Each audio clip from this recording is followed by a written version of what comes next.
명성교회 세습을 둘러싼 서울 동남노회의 내홍이 계속되고 있습니다. 신임원회 측이 노회 업무를 재개했지만 명성교회를 지지하는 반대 측은 인정할 수 없다며 맞섰습니다. 100세를 맞은 철학자 김영석 교수가 이 시대 크리스천들이 어떻게 살아야 하는지 지혜를 전했습니다. 초대교회의 순수성을 회복하고자 노력했던 급진 종교개혁자들의 교회 개혁운동 아나베프티스트를 재조명하는 자리가 마련됐습니다. 안녕하십니까. 구티비 뉴스입니다. 명성교회 사태로 분열된 서울 동남노회의 갈등이 장기화되고 있습니다. 신임원회 측이 업무 재개를 선포했지만 명성교회를 지지하는 반대 측이 강하게 맞서면서 몸싸움이 벌어지기도 했습니다. 신임원단과 명성 측 노회원들은 이날 2시간 넘게 대화를 나눴지만 팽팽한 입장차를 재확인한 것에 그쳤습니다. 명성교회 측 장로들은 노회 사무실에 먼저 와서 문을 잠그고 신임원의 출입을 제한했습니다. 김수원 목사를 노회장으로 인정할 수 없다는 겁니다. 이 과정에서 몸싸움과 도선이 이어졌습니다. 신임원회 측은 총회 재판국이 지난 3월 김수원 목사의 노회장 선거 당선 무효 소송을 기각한 것을 근거로 업무 재개를 공식화했습니다. 하지만 명성 측은 신임원회를 인정할 수 없다는 입장이고 총회 임원회 역시 수습정권위원회에 전권이 있다는 입장입니다. 김수원 목사는 다른 지교회들이 피해를 입지 않도록 노회 직무를 수행하며 총회 임원회와도 계속 대화 창구를 마련할 것이라고 밝혔습니다. 올해 100세를 맞이한 기독교 철학자 김영석 교수가 이 시대 크리스천들을 위한 메시지를 전했습니다. 인생의 참된 행복은 무엇인지, 오늘날 교회가 가야 할 길은 무엇인지 김영석 교수의 이야기를 직접 들어봤습니다. 윤인경 기자입니다. 대한민국 1세대 철학자이자 독실한 기독교 신자인 김영석 교수. 김 교수는 한국교회가 지난 100년간 급격히 성장하면서 교인들이 교회만 열심히 섬기다 보니 교리에 갇혀 신앙이 성장하지 못했다고 진단했습니다. 사회가 묻는 진리에 교회가 답을 제시할 수 없게 됐단 겁니다. 신앙을 가지기는 교회에서 얻었는데요. 성장하는 건 독서 때문에 성장했지 선교나 그 때문에 성장은 아닙니다. 우리 크리스찬들이 독서를 안 하게 되면요 정신적으로 성장을 못해요. 김영석 교수는 교회가 문을 닫는다고 해서 기독교가 없어지는 건 아니라고 강조했습니다. 기독교 정신이 교회가 아닌 사회로 흘러갈 뿐이란 겁니다. 김 교수는 대부분 사람들이 기독교를 교회와 동일시하지만 기독교는 하나님의 나라와 진리에 대한 것이라며 기독교가 교회 밖 사회에 대한 관심을 잃어버리면 존재해야 할 의미가 없는 것이라고 말했습니다. 차별운동에서 올 100년까지 이만큼 나라가 건설된 것은요. 나와 내 가족이라고 하는 생활 단위가 벗어나서 이제는 우리 모든 사는 것이 나와 내 국가예요. 나와 민족이에요. 그런데 사회에 대한 관심을 잃어버리게 되면요. 우리가 사회에 대한 책임을 놓치게 되는 거죠. 김영석 교수는 100년을 살아보니 기독교인으로서 행복하게 살 수 있는 방법은 이웃과 민족과 더불어 함께 사는 것이라고 말했습니다. 돈 많은 사람, 출세한 사람보다 고맙습니다, 감사합니다란 인사를 많이 받는 사람이 가장 행복한 사람이란 겁니다. 사회가 교회를 걱정하는 시대가 돼버린 오늘, 이웃을 사랑하고 섬기는 삶이 기독교의 존재 이유라고 말하는 노철학자의 조언은 그 어느 때보다 큰 울림으로 다가옵니다. 구티비 뉴스 윤인경입니다. 기독연구원 느헤미야가 종교개혁 당시 초대교회의 순수성을 회복하고자 노력했던 교회개혁운동 아나베프티스트에 대한 강의를 마련했습니다. 기독연구원 느헤미야가 주최한 세미나에 미국 아나베프티스트 메노나이트 성경신학교의 사라 웽어 쉔크 총장이 강사로 나섰습니다. 아나베프티스트 교회는 기독교의 뿌리를 예수 그리스도를 통해 찾아야 한다고 믿었고 믿음뿐 아니라 제자로서의 따름의 중요성을 강조하고 있습니다. 쉔크 총장은 아나베프티스트 관점에서 보면 알아간다는 것은 단순히 머리로 아는 것보다 삶으로 알아지는 것이라며 예를 들어 우리가 삶에서 예수를 따르지 않으면 그 누구도 예수를 알 수가 없고 그를 알지 않으면 아무도 따를 수 없는 것으로 설명된다고 말했습니다. 쉔크 총장은 이어 우리가 삶의 현장에서 구체적인 실천을 하게 될 때 예수 그리스도를 알게 되고 진리를 발견하게 된다며 윤리와 비폭력으로 사회적 약자, 소외된 이들을 섬긴 예수의 모습이 현재 한국교회가 닮아가야 할 관점으로 보인다고 강조했습니다. 한편 제세례 신앙으로도 불리는 아나베프티스트는 그리스도인의 세례가 개인의 신앙 고백을 바탕으로 이루어져야 한다고 주장하고 있습니다. 때문에 관습적인 유아 세례는 오히려 교회의 본질과 그리스도인의 고백을 심각하게 훼손해 반대한다는 입장이 대표적인 주장으로 알려져 있습니다.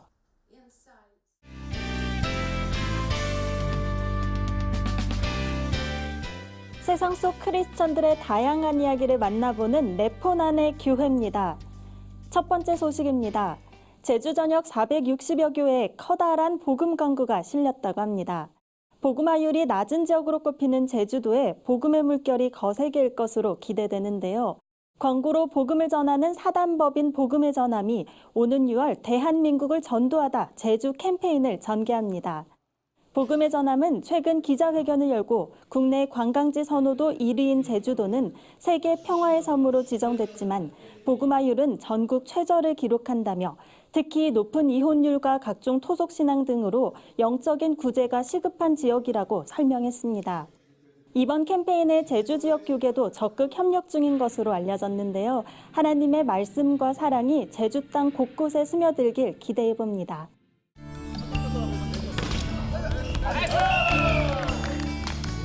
다음 소식입니다.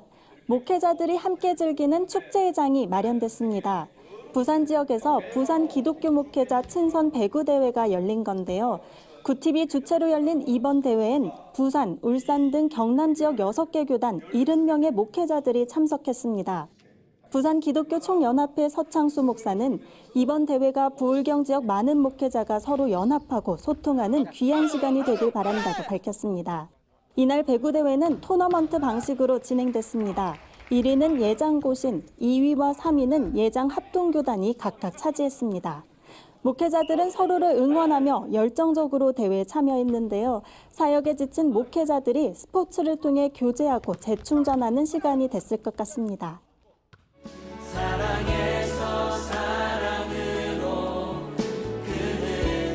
마지막 소식입니다. 국내 찬양 사역자 어노인팅이 최근 발매한 13집 정규 앨범이 관객들에게 큰 사랑을 받고 있습니다. 이번 앨범의 메인곡은 하나님의 사랑에 대해 묵상한 그의 사랑이란 곡입니다. 이 밖에도 하나님 우리를 부르시네, 주님 계신 곳, 그 사랑만으로 등 모두 12개의 곡이 수록됐는데요.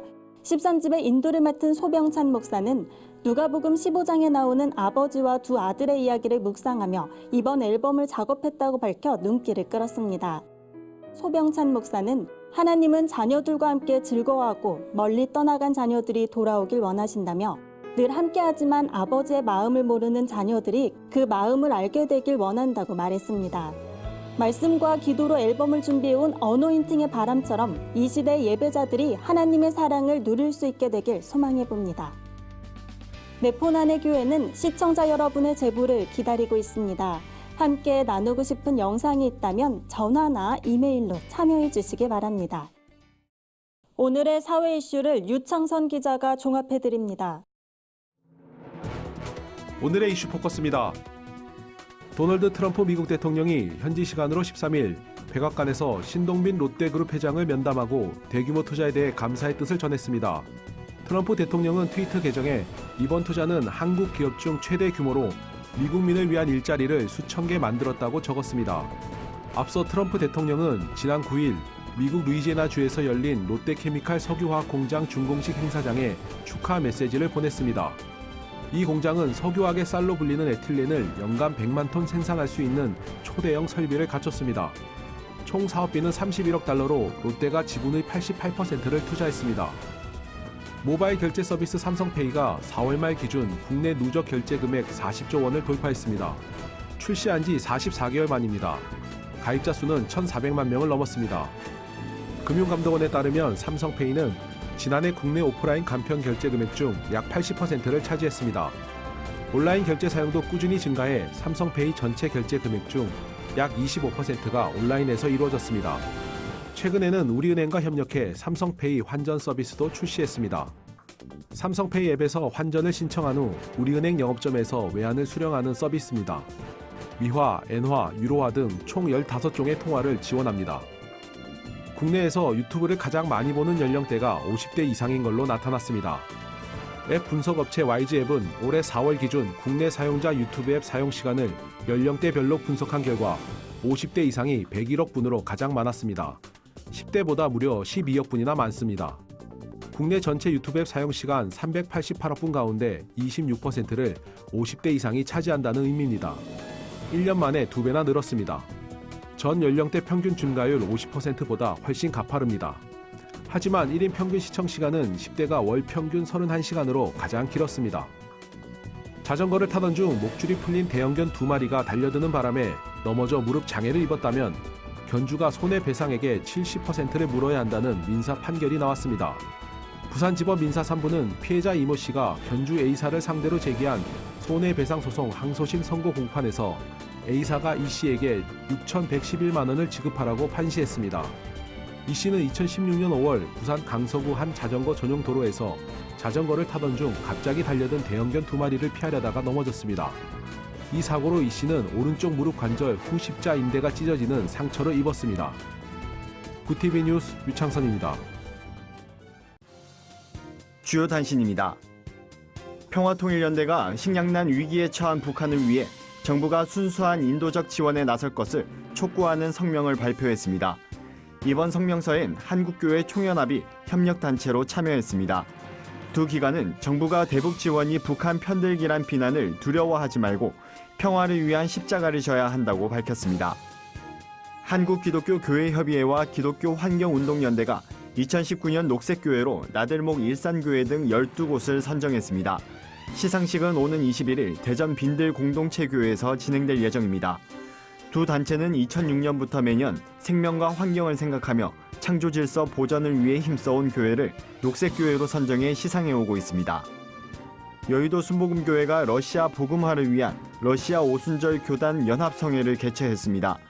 성회에는 러시아 교회는 물론 우크라이나와 카자흐스탄 등 주변 국가들도 참석했습니다. 메시지를 전한 이영훈 목사는 절대 긍정의 신앙으로 러시아 복음화를 위해 끊임없이 기도할 때 큰 부흥을 허락하실 것이라고 강조했습니다.